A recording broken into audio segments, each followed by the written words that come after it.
자, 돌아왔습니다, 여러분. 저번 시간 마지막에 우리가 어디까지 했었죠? 바로 비중량에 대한 얘기를 하고 끝냈습니다. 자, 비중량에 대한 부분, 유체역학 하는 부분에서는 앞부분에서 굉장히 많은 부분을 설명했지만 고음연력학 부분에서는 중요한 부분만 몇 가지 설명하고 지나가도록 하겠습니다.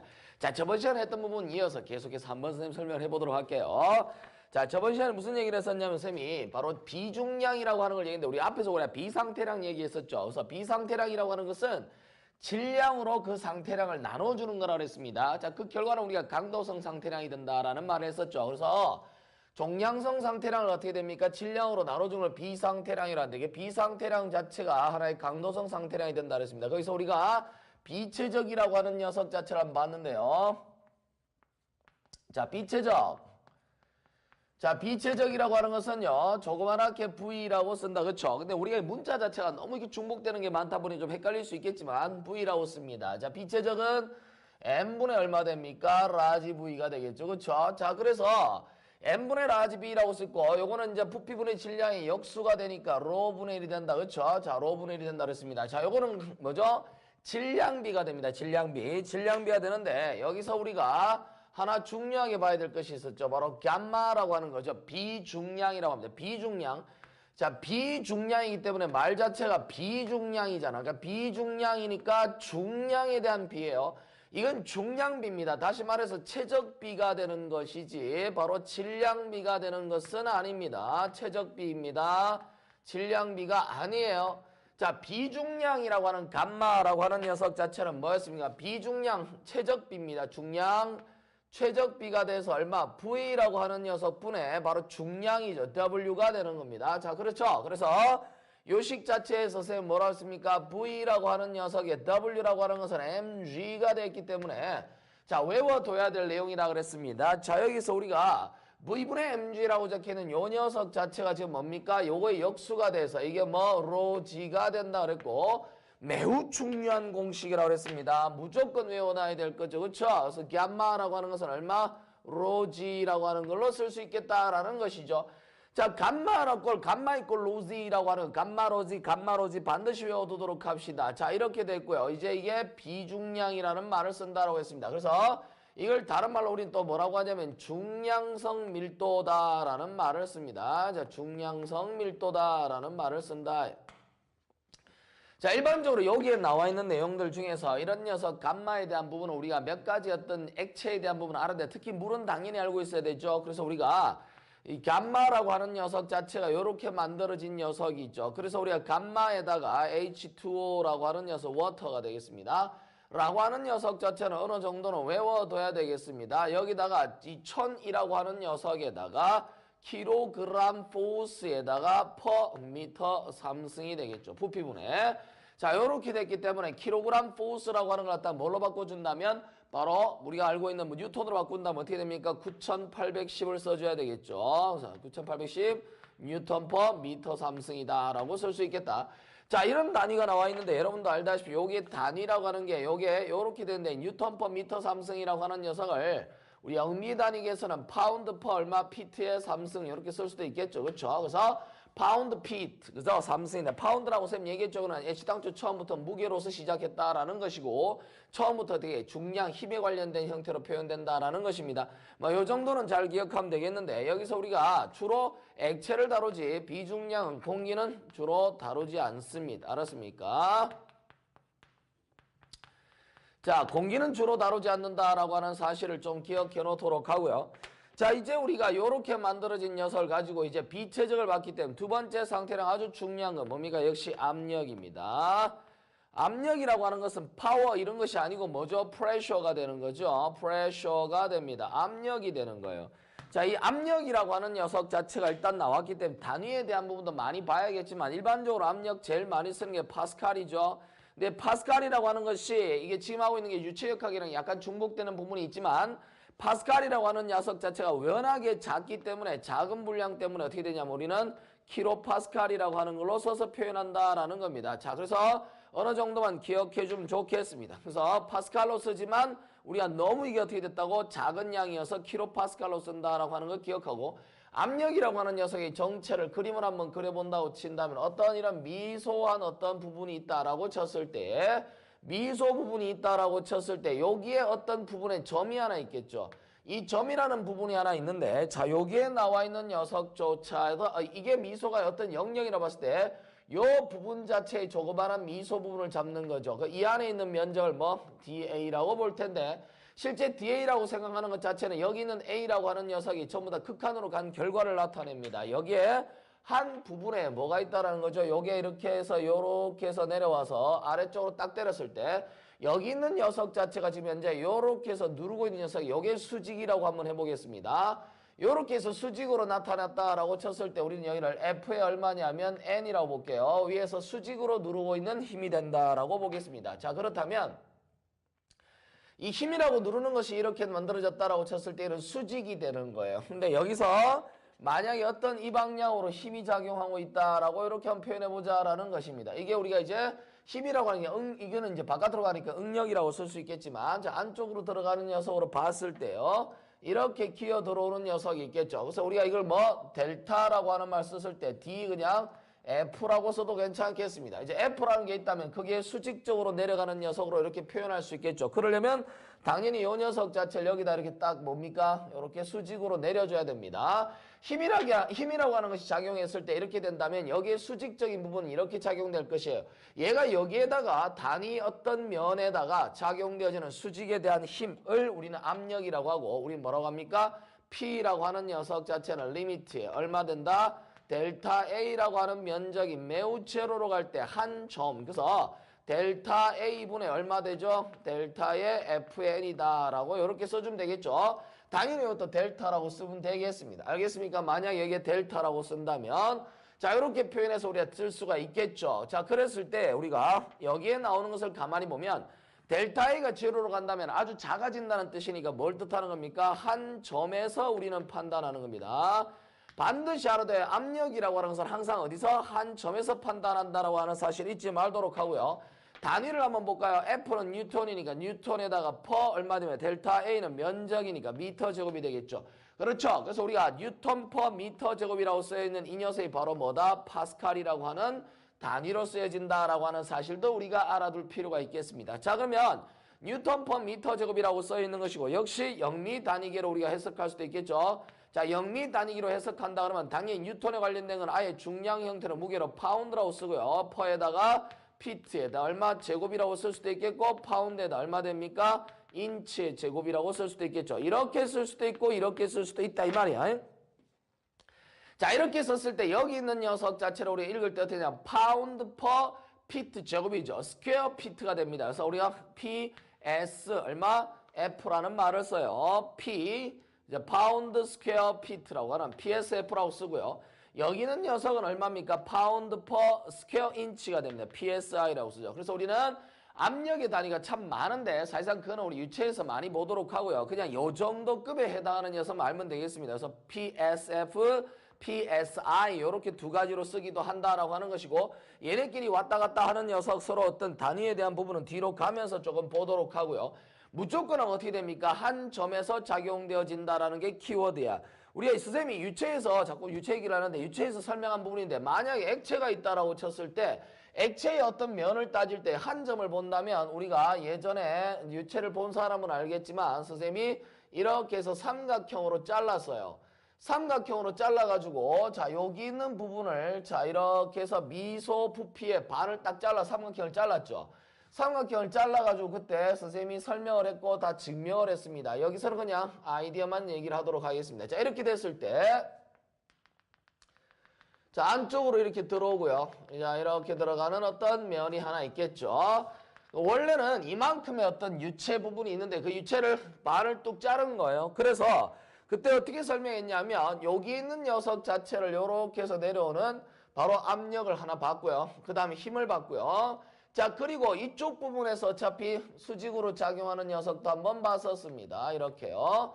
자 그리고 여기가 만들어지고 이 아래쪽도 있죠. 아래쪽도 있는 상태에서 우리가 그때 이렇게 해서 올라가는 압력도 한번 생각해 보았습니다. 자 그래서 이렇게 된 녀석을 전부 다가 우리가 풀어서 결과를 마주보고 나니까 얘가 이쪽으로 와서 여기 한 점에 만나고 얘가 여기서 만난다고 볼까요?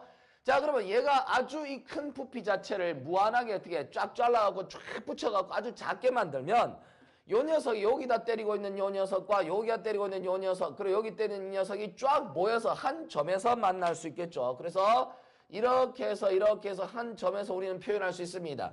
자, 그랬을 때 우리가 뭐가 나옵니까? 여기도 P라는 압력이 나오고 여기도 P라는 압력, 여기도 P라는 압력이 나오더라.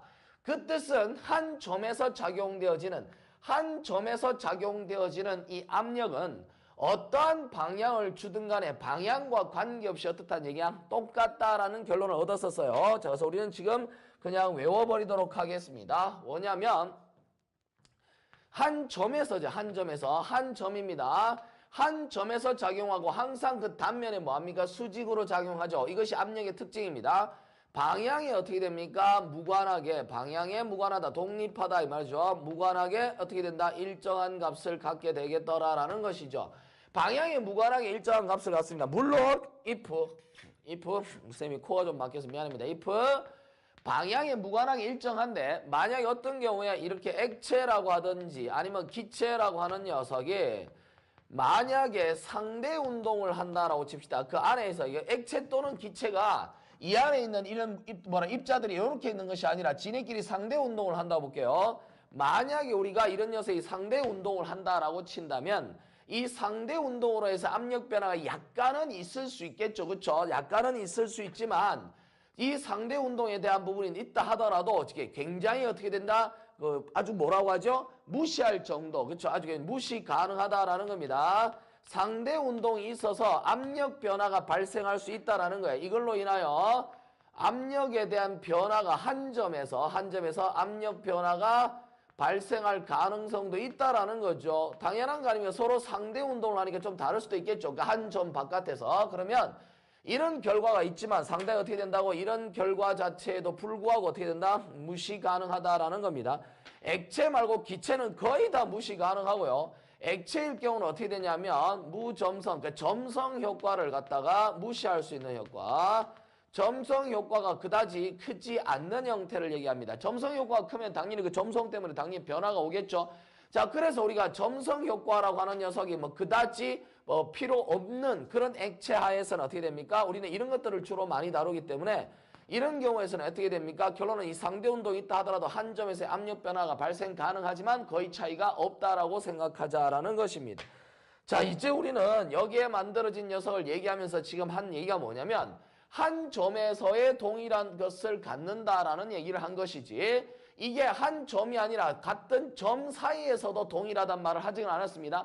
무슨 말이냐면 이게 지금 현재 주어진 녀석이 어떻게 돼? 한 점에서에 대한 해석한 것이지 점이 이렇게 한 점에서 점까지 이렇게 거리가 발생했을 때 같다는 말을 할 수는 없겠죠. 자, 그래서 만약에 압력이 어떤 점에서 점 사이에 간격이 주어졌을 때 압력에 대한 부분을 보도록 하겠습니다. 그러면 하나의 어떤 모델을 하나 그려보도록 하겠는데요. 자, 이거는 우리가 유체를 들은 학생들은 이 모양은 익숙할 것입니다. 어떤 유체의 입자를 이렇게 하나 잡아보겠습니다. 자, 그래서 이렇게 하나 잡아보고요.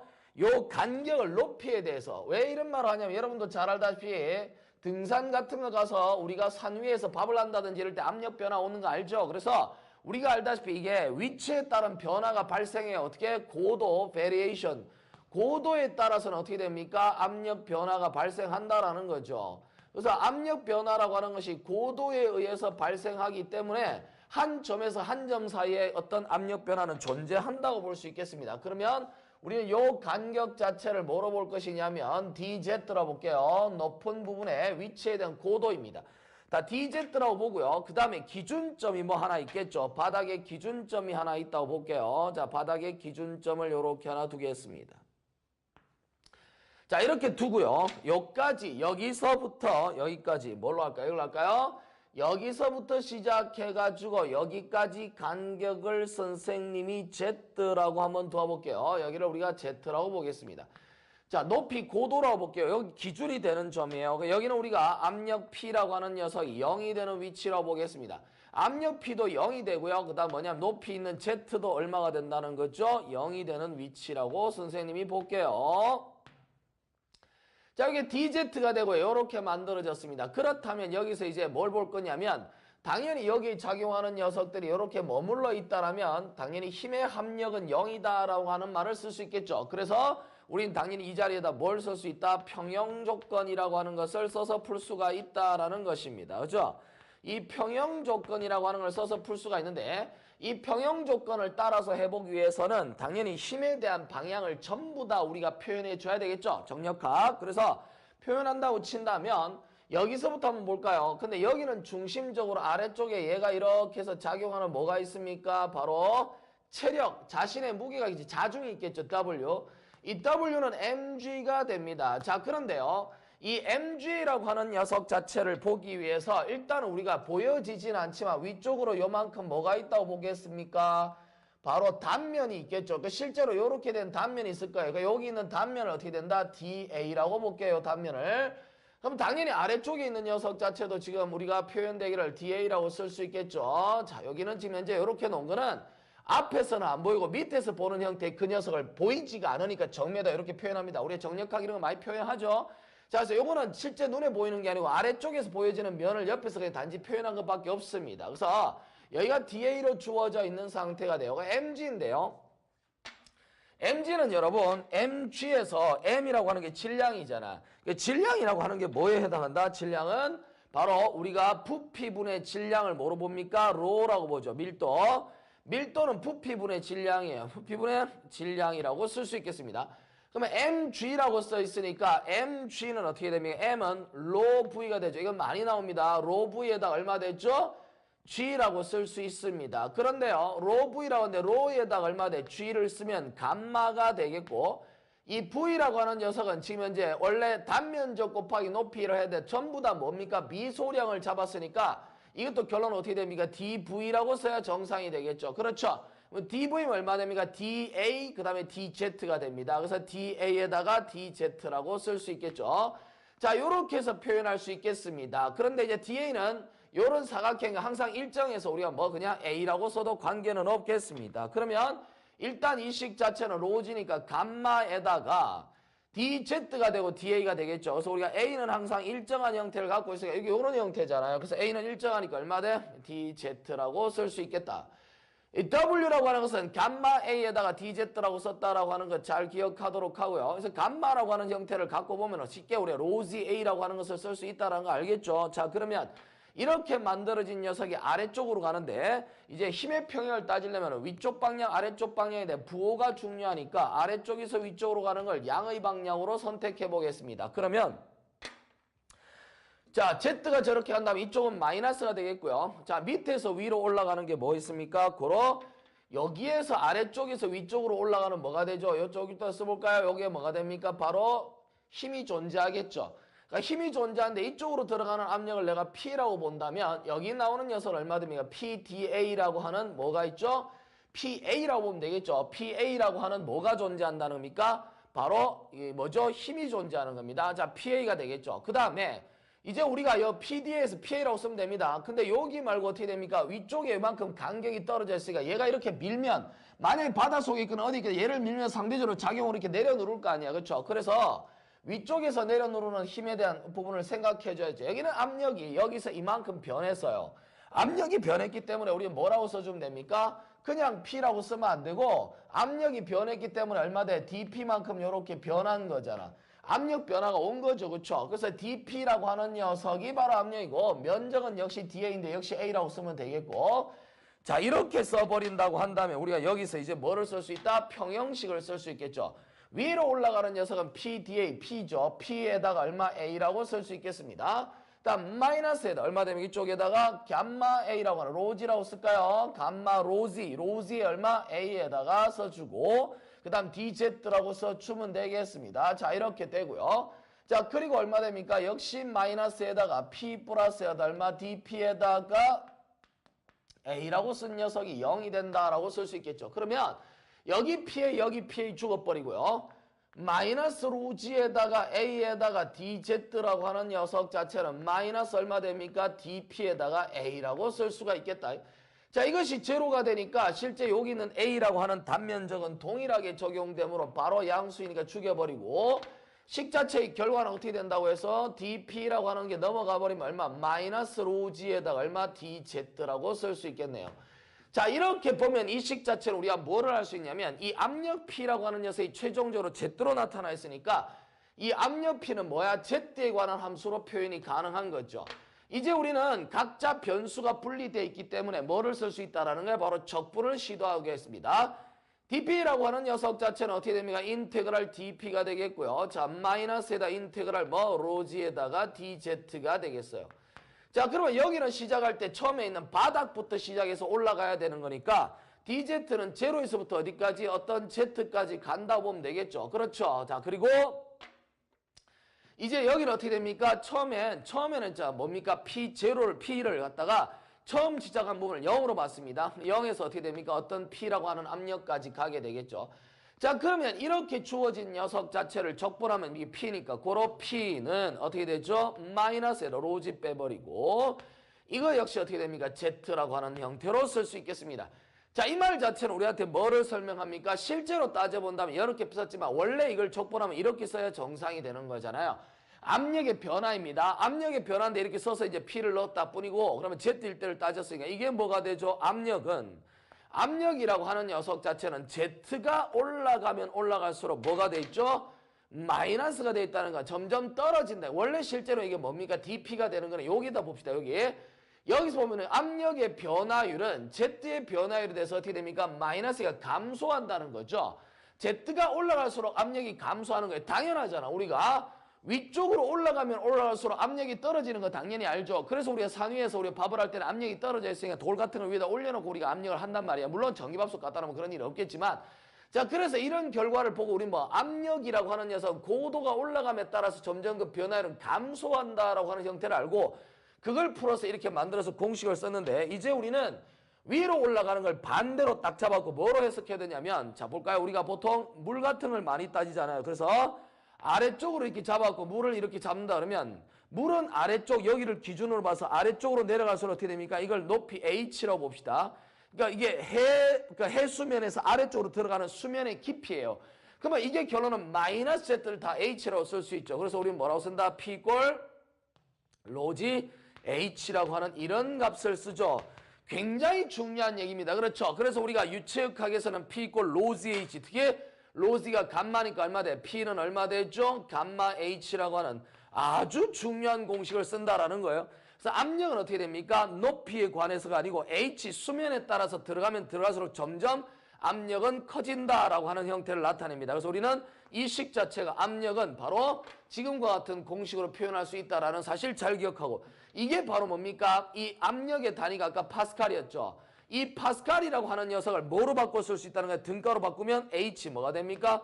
높이라고 하는 걸로 다 바꿔 쓸 수 있다는 거죠. 바로 이 공식 자체는 우리한테 뭐를 설명합니까? 바로 압력 파스칼을 수은이나 물에 대한 높이 Hg, 미리 Hg나 미리 AQ라고 하는 걸로 표현할 수 있다라는 것입니다. 그래서 이 공식을 가지고 단위를 환산할 수 있다라는 것을 우리가 얘기할 수 있겠죠. 압력이라고 하는 녀석 자체에서 이제 우리는 압력이라고 하는 것을 공업연력학에서 말하는 압력과 유체역학에서 말하는 압력이 조금 차이가 있죠. 자, 차이가 있는데 원래 이제 압력이라는 말을 쓸 때는요. 우리가 어떻게 쓰냐면 P라고 하는 압력을 쓸 때 P라고 하는 녀석은 원래 일본적으로 우리가 P라고 해다가 더하기 P 요렇게 쓰죠. 요렇게 쓰는데 여기 나와 있는 이 앞에 P를 우리는 뭐라고 얘기하냐면 ABS라고 쓰고 뒤에 있는 P에는 얼마? 게이지라는 걸 쓰고요. 뒤에 있는 P에다 뭐라고 써줍니까? 이걸 ATM이라고 써주죠. 일반적으로 우리가 압력이라는 말을 쓸 때는요. 앞에 나와 있는 이 녀석을 가꾸어서 우리는 뭐라고 하냐면 절대압력이라는 말을 쓰고요. 자, 절대압력이라는 말을 쓰고 그 다음에 여기 나오는 녀석 자체는 게이지라고 써있죠. 그러니까 게이지 압력이라는 말을 쓰기도 하고요. 자, 또는 게이지니까 계기잖아. 그러니까 계기압력이다 라는 말을 쓰기도 하고 또는 음압 마이너스 압력이다 라고 쓰기도 하고 이거 음을 한자를 다른 말로 부해서 부압이라고 쓰기도 해요. 그래서 이 부압 또는 절대압력 하고요. 그 다음에 뒤에 나오는 ATM이라고 하는 녀석 자체를 이렇게 해서 이게 애트모스피어잖아. 대기압입니다. 자, 우리가 공업연력학에서 다룰 때 우리 압력이라는 말을 쓰는 것과 유체역학에서 다룰 때 압력은 좀 달라요. 그렇죠? 자, 공업연력학에서 다루는 우리가 지금 하고 있는 이 공업연력학. 자, 공업연력학에서 우리가 압력 P라고 하는 것은요. 무조건 P, ABS 절대 압력이 됩니다. 자, 반면에 유체역학에서 다루는 우리가 압력이라고 하는 것은 패키지로 다 듣고 있는 사람들은 알겠지만 모르는 사람은 관계없습니다. 자, 패키지로 듣는 사람 나오겠지만 유체역학이라고 하는 녀석 자체는요. 자, P라는 녀석 자체는 무조건 하고 어떻게 되냐. 우리는 P 게이지죠. 압력이 바로 이렇게 됩니다. 유체역학을 보면 여러분들이 알게 됩니다. 이게 왜 P 게이지로 따지는지 아마 뭐 20한 4강 정도 뒤에 나올 것 같은데 자, 요렇게 표현해 줍니다. 그러면 공업연력학과 유체역학에 대한 부분 요렇게 표현할 수 있는데요. 여기서 이 대기압이라고 하는 녀석 자체에 관심을 좀 가져야 되는데요. 자, 그 말, 이 말 썼다는 건 뭐냐면 이 대기압은 두 가지로 표현하겠다라는 거예요. 자, 보통 PATM이라고 쓰기도 하고 뭐 P0라고 쓰기도 하지만 이 P 대기압이라고 하는 녀석 자체는 결론은 뭐를 쓸 수 있다면 100kPa 또는 뭐 101 원래는 101로 써야 됩니다만은 자, 101kPa 요걸 우리는 표준 대기압이라고 하죠. 표준 대기압. 자, 표준 대기압이라고 하는 요 녀석이 있고요. 자, 요거 말고 이제 뭐냐면 0이라고 쓰는 건 0kPa. 자, 0이라고 쓰는 녀석은 결국에는 어떻게 됩니까? 바로 유체역학에서는 압력이라고 하는 걸 게이지 압력만 쓴다는 것은 바로 뭐가 됩니까? 대기압을 0으로 보겠다라는 뜻입니다. 알겠습니까? 자, 그런데 우리가 알고 있는 이런 공업연력학은 절대 압력을 본단 말은 ATM을 다 계산해야 되고 그걸 어떻게 돼요? 100kPa 또는 101kPa를 우리가 기준으로 봅니다. 각자 우리가 살고 있는 지역이라고 하는 거 압력이 다 똑같다는 말을 할 수 없죠. 그런 해수면에서 어떤 거는 압력들이 있을 거예요. 그런 우리 뭐 국소 대기압이라고 합니다. 그래서 원래는 국소 대기압을 판단해야 되는데 이 국소 대기압을 전부 다 모아서 평균으로 잡아놓은 걸 우리 뭐라고 한다? 표준 대기압이라고 한다 이 말이에요. 그래서 국소 대기압을 모아갖고 표현되어 있다면 이걸 쓰는 것이고 이거 아니면 표준 대기압 이렇게 씁니다. 그렇죠? 자, 그래서 이렇게 돼 있고요. 국소 대기압은 표준 대기압보다는 조금 낮습니다. 알겠습니까? 자, 우리가 지금 이거 부분이 중요한 것이 아니니까 자, 우리가 ABS라고 하는 데서 봤을 때 그러니까 왜 이걸 음압이라는 말을 쓰느냐라고 하는 것은 우리가 게이지 압력이라고 하는 녀석 자체에서 우리가 예를 들어서 게이지 압력이 마이너스다 이런 말을 쓴다라고 하는 것은 게이지 압력을 예를 들어서 우리가 마이너스 50kPa이다 라는 말을 쓰는 것은 이거는 우리가 게이지 압력은 뭐냐면 이 대기압이 없어야 되는 상태에서 이것만 갖고 재는 거예요. 그렇기 때문에 이 게이지 압력이라고 하는 것을 다른 말로 우리가 뭐 진공압이라는 말을 쓰기도 합니다. 그래서 뭐 진공도 뭐 이런 얘기를 쓰는 것도 있는데 어쨌든 진공압이라는 말은 백큐움이라고 하는 진공에서 사용되는 게이지만 갖고 그 계기만 갖고 잰 압력이에요. 그래서 마이너스 50kPa이다 라는 말을 쓰면 진공압이 얼마다? 50kPa이다 이렇게 쓰면서 앞에 있는 마이너스 부호를 없애도 됩니다. 알았습니까? 그래서 진공압이 50kPa이다 라는 말을 써도 되고 게이지 압력이 마이너스 kPa이다 라는 말을 쓰면 우리가 결론은 우리가 이 공업연력학에서 다루고 있는 지금부터는 이제 이 ABS만 따지겠는데 그 결과 우리는 P 얼마입니까? ABS 절대압력이라고 하는 것은 이게 마이너스 50이 되어 있는 상태에서 얼마입니까? 100이라고 되어 있다. 그죠? 100. 자, 그럼 얼마? 50이라는 말로 표현할 수 있겠죠. 자, 절대압력은 50kPa이다 라고 쓸 수 있다라는 거예요. 이제 우리는 이게 절대압력에서 진공압이 얼마냐 판단할 수 있는 근거는 뒤에 나오는 이 ATM이란 대기압이 100이란 걸 우리가 알고 있는 상태니까 만약에 우리 절대압력이란 말을 안 쓰고 가만히 그냥 압력이라는 말을 쓰면 무조건 내가 공업연력학에서는 압력 그러면 다 절대압력을 얘기하는 거예요. 그러면 이 압력이란 게 어떻게 됩니까? 만약에 뭐보다 100보다 작다면 그렇죠? 100보다 작다면 진공압이 존재한다. 뭐 이런 얘기 아니겠어요? 그렇죠? 그래서 우리가 그걸 잘 기억하면 되겠습니다. 그러면 게이지 압력은 어떻게 표현할 것이냐? 유체역학과 달리 여기는 ABS 절대압력이라고 하는 것을 ATM이 존재하는 상태로 판단하기 때문에 여기서 우리가 일반적으로 게이지 압력이라고 하는 녀석을 어떻게 쓰느냐? 이거는 그냥 예를 들어서 우리가 200이라 뭐 예를 들어서 게이지 압력이 200이 나올 수는 없겠죠. 한 예를 들어서 20이 나왔다 치면 반드시 우리가 뒤에다 뭐냐면 20에다가 킬로파스칼이라고 쓰고요. 자, 그 다음 보통 이렇게 게이지라고 많이 붙여줍니다. 그래서 우리가 일반적으로 얘기할 때 20kPa이라고 써놓고 게이지라는 말을 붙여야 우리가 게이지 압력이 되는 거예요. 아무런 이거 단위가 나와 있지 않은 상태라면 무조건 뭐라고? 고급 연력까지 다루는 뭐 압력은 무조건 뭐가 된다고? 바로 ABS 절대 압력을 뜻한다라는 것입니다. 꼭 기억하도록 하세요. 무조건 하고 이렇게 기억하고 역시 여기서 아까 했던 것 똑같이 우리가 생각한다면 이 고도라고 하는 녀석에 대해서 민감해서 고도가 올라가면 올라갈수록 어떻게 됩니까? P의 절대 압력 ABS는 어떻게 된다? 감소한다라고 하는 것도 잘 기억하도록 하고요. 자, 여기서 우리가 이 녀석을 표현하는 어떤 다이어그램 잘 알고 있죠? 여러분 유체를 들은 사람은 알 거고 모르는 사람도 이렇게 보세요. 이해를 좀 하기 바랍니다. 여기는 지금 현재 진공압이 100%, 진공도가 100%입니다. 100%죠.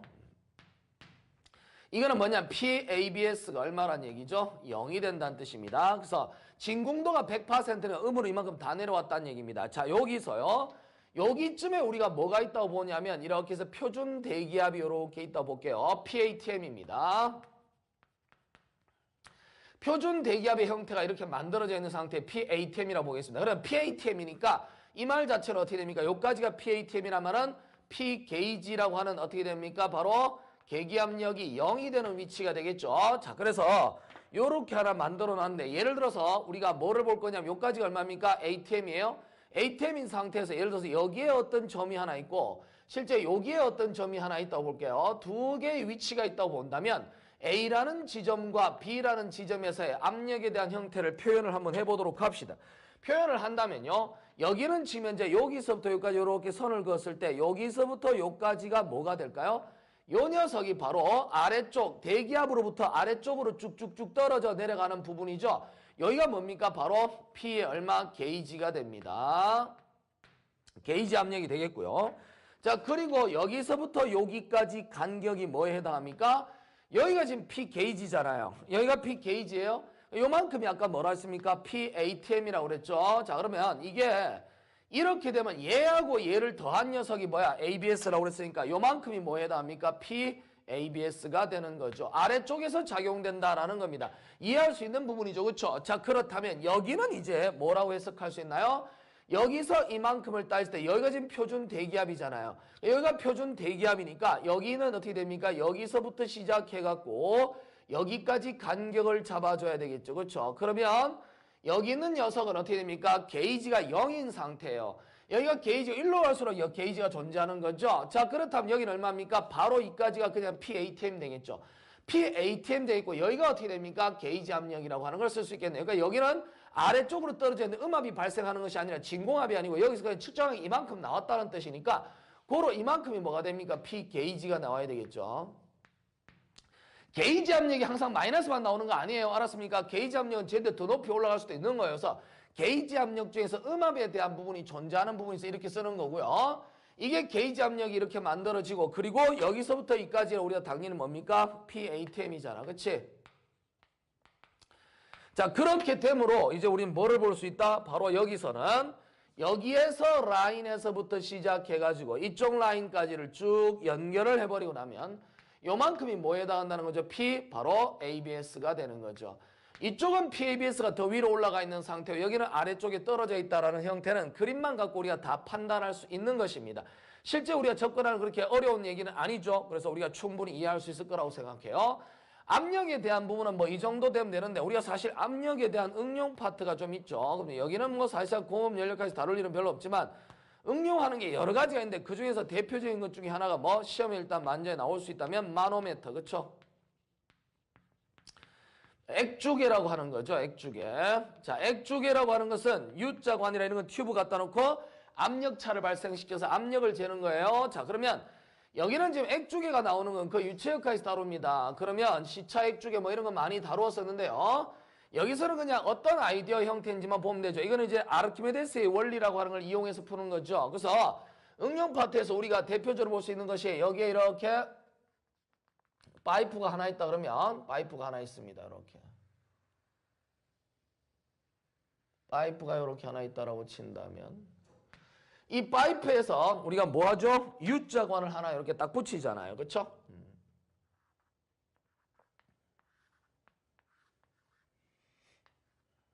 이렇게 되나? 이렇게. 자, 이렇게 해서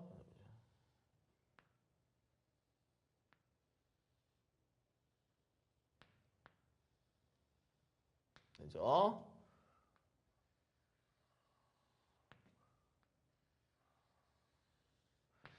원래 이게 이래 U자관을 붙이는 거잖아요. 그러니까 이쪽은 당연히 뭐에 해당합니까? 바로 대기에 관련돼 있어요. 그러면 여기서부터 우리가 여기서부터 간격을 잡아서 이쯤에 이렇게 해서 이쯤에서 이렇게 해서 다른 물질 보통은 우리가 뭐로 잡습니까? 보통은 수은 많이 잡죠. 수은. 자 이렇게 해서 우리가 표현을 만들어 놓은 상태가 됐다. 자 그렇다면 여기 주어진 녀석 자체를 가지고 우리가 무슨 해석을 할 것이냐. 여기서부터 시작해가지고 우리가 여기까지의 간격을 우리 잡아서요. 요만큼을 우리가 H라고 이렇게 잡는다고 치면 이게 지금 감마가 다 다르잖아. 그래서 이쪽은 P0 우리가 ATM이라고 하는 P 얼마?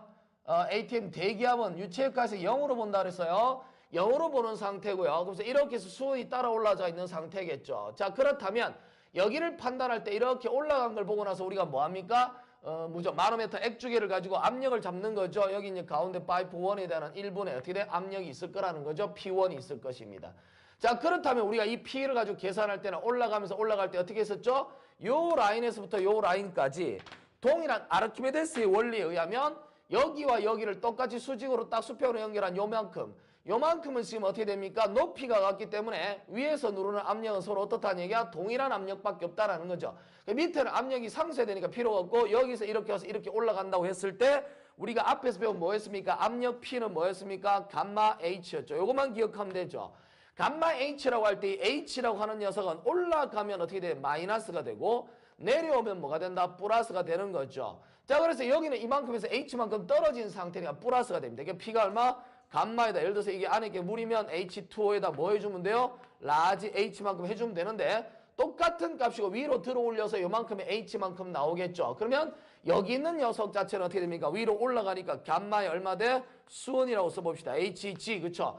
에다가 높이만큼 다시 H만큼 올라간 것이고 이렇게 올라가니까 최종적으로 우리가 대기압밖에 없으니까 얼마? 0이 된다. 이렇게 해서 푸는 거 기억나죠? 자 이렇게 해서 썼습니다. 물론 고음연료만 하는 친구들은 잘 모르겠지만 이 아이디어 자체가 아까 나왔던 그런 걸로 해석하면 됩니다. 쉽게 알겠습니까? 따라가면 돼요. 쭉 가서. 물론 여기 뭐도 있습니까? 첫 번째 P1이라고 하는 압력도 존재하겠죠. 여기에는 지금 현재 파이프 자체의 압력도 있을 거 아니야. 그렇죠? 파이프 자체의 압력도 양옆을 때리고 있는 압력이 있을 거라는 거죠. 그래서 이렇게 된다고 했을 때 여기를 포인트로 잡으면 이렇게 쓸 수가 있겠습니다. 이쪽도 당연히 있겠지만요. 물입니다. 이쪽은. 자 그러면 이 결과를 가지고 우리가 판단할 때 뭐를 쓸 수 있다는 거죠? P1이라고 하는 압력은 뭐가 되니? 라고 질문을 나오면 이때 비로소 질문할 때 답하는 P1이라고 하는 압력은 얼마? 마이너스 감마 얼마? H2O에다가 H 더하기 얼마? 감마에 HG에다가 H. 왜냐면 비중량이라고 하는 건 다 나와 있는 상태니까. 그래서 우리는 이렇게 해서 아이디어를 쓸 수가 있겠습니다. 자 이렇게 해서 우리가 주어진 식으로 표현해서 압력에 대한 형태를 좀 보고요. 이제 본격적으로 정말 중요한 것이 이제부터 뭡니까? 온도라고 하는 것이죠. 바로 temperature. 이 연력학에서는 온도가 가장 중요한 역할을 하게 됩니다. 뭐 열평형 이런 쪽에 많이 들어가지만 사실 이 온도라고 하는 녀석의 정확한 정체는 뭐가 됩니까? 뜨겁고 차가운 정도를 얘기하는 거죠. 뜨겁고 차가운 정도에 어느 만큼 뜨겁고 어느 만큼 차가운지를 나타내는 뜨겁고 차가운 정도를 나타내는 건데 사실 이 뜨겁고 차갑다라고 하는 녀석 자체가 결론은 뭐하고 관계 있냐면 사실적으로 이게 뭐가 됩니까? 분자적 운동하고 관계 있는 거죠. 그죠? 그래서 사실적으로는 이게 분자적 운동에 초점을 맞춰서 우리가 해석을 해야 되는데 우리가 다루고 있는 이런 공업 연력학이나 고전 연력학 같은 경우는 앞에서 우리가 설명했을 때 뭐라고 그랬죠? 거시적인 관점에서 모든 걸 관찰한다 그랬어요. 그래서 거시적인 관점에 대해서 우리가 판단을 한다라고 했죠. 그래서 실제로 보면 분자적 운동에 가깝지만 우리가 지금 판단하는 모든 고전 연력학 같은 부분은 에서는 무슨 일을 한다고? 이 녀석이 결론은 바로 거시적 관점에서의 관찰을 한다 그랬어요. 그래서 거시적 관점에서의 관찰을 하기 때문에 실적 이런 형태로 만들어져 있는 이런 관점에서 만들어지는 학문 자체를 분자라고 하는 녀석의 운동, 분자의 운동으로 뭐 어떤 형태를 어떻게 해석한다라고 하는 녀석, 분자의 운동 관점에서 분자의 운동의 관점에서 해석한다라고 하는 녀석 자체가 굉장히 유용하지 못하다라는 거죠. 이 녀석은 거시적 관점으로 만들어가는 이런 고전 연력학에서는 유용하지 못하다라는 거예요. 자, 그래서 우리는 분자적 운동에 의해서 발생되어지는 것이 사실 이거인데 이것에 대한 걸 우리가 별로 따지지 않기 때문에 이런 관점으로 해석을 해서 우리가 하지를 않는다라는 거예요. 그 말은 우리한테 뭐냐면 아예 선생님은 그냥 이렇게 되니까 실제 정의를 온도에 대한 정의를 하지 않겠다라는 겁니다. 알겠습니까? 실제 온도에 대한 정의를 하지 않고 그냥 지나가겠다는 거예요. 뭐라 그러지 마세요. 알았습니까? 우리가 지금 하려는 건 이거기 때문에 그래서 정의를 하지 않고 지나가도록 하겠다라는 겁니다. 실제 정의하고 지나가는데 우리가 또 가장 관심 있는 것, 자, 사실 우리가 가장 관심 있는 영역은 이런 온도에 대한 정의가 중요한 것이 아니고 우리의 관심 분야는 어디에 있냐면 바로 열평형에 있다라는 거죠. 우리는 이 열평형이라고 하는 녀석에 매우 관심을 갖게 된다는 겁니다. 열평형이라고 하는 녀석 자체를 우리가 정의를 하면서 판단하는 것이 가장 중요하다는 거죠. 이 말 자체는 열평형이 됐다. 이 말 뜻은 우리한테 뭐를 설명하냐면 온도가 서로 어떻게 됐다? 등온이 되었다. 서로 같아졌다라는 것이죠. 자, 온도가 등온이 됐다. 여기에 우리는 관심을 갖게 된다는 겁니다. 자, 그렇다면 일단 우리가 여기서 고립되어진 하나 물체, 고립되어진 걸 한번 볼게요. 예를 들어서 고립된 물체가 이렇게 하나 있습니다. 자, 그래서 고립된 물체가 이렇게 하나 있다고 볼게요. 자, 이렇게 고립된 물체가 있는데 서로 이게, 자, 이 둘은 반드시 계에서 고립이 되어 있습니다. 둘 다 고립이 되어 있는 상태예요. 근데 고립이 되어 있는데 단 뭐 하고 있다는 거죠? 접촉을 하고 있습니다. 접촉을 하고 있는데 여기서 우리 뭘 볼 것이냐면 온도가 좀 변형이 돼 있다라는 거죠. 온도가 사실은 이쪽이 조금 더 높다라고 보겠습니다. 그 말은 안쪽에 들어가 있는 이 녀석이 핫한 거고 이게 뭐 콜드한 겁니다. 이렇게 두도록 할게요. 자, 계에서 고립돼 있는 어떤 주변에서 어떤 고립돼 있습니다. 주변으로부터 어떤 열적인 어떤 이동이 없다라고 보고요.